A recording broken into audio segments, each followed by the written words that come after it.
kasi itong aking eco bag. Yung hindi mo na kailangan kasi dito, pag bumili ka ng plastic sa pag namamalengke ka, may bayad na siya. So, ayan, may bring your own plastic na guys. Ayan. Comment lang kayo dyan kung sino yung gusto. Ibigyan ko kayo. Actually, ano lang, 100 yen. Diba, para lang pang wallet. Guys, yan lang yung aking mga gamit na dinadala sa pag nag-work ako. Pero pag yung bag ko talaga na yung pag yung mga lakaran, met with friend, date with my boyfriend, sa mga sasaktukan na medyo malayo, yan na, mas marami pa yung laman ng bag ko at simple yung bag ko. Ito pang ano lang, pang harapat ko lang tawag dito. Saan mo lang sa ilagay, pwede.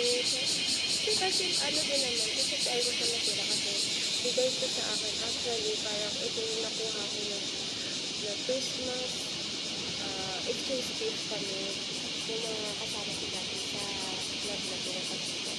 So, ayan. Ito yung gusto ko siya kasi may lock sa malaking bag. Although mabigat siya, pero wala kasi tayo diba, yung mga necessary naman na mga bagay-bagay yung nilalagay ko. Mahirap na kasi mabigat. So, wala magagawa. Yan lang guys. Diba? First time ko mag-red bag ng aking bag. Pero next time, yung ano naman, yung laman na naman ng bag ko pagpapasok ako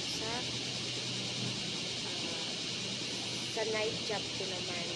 Kasi may trabaho din ako sa gabi sa club. Tawag din, Japanese bar or Japanese karaoke bar. Ganun. Marami na naman sa ating, alam nyo naman natin yung iba guys, yung mga obse, tama ito yung obse. Mas marami na naman yung mga Japanese customer. Yun. Yun. Baga, hostess, ganyan. Host kami. Host. Ganyan. Host.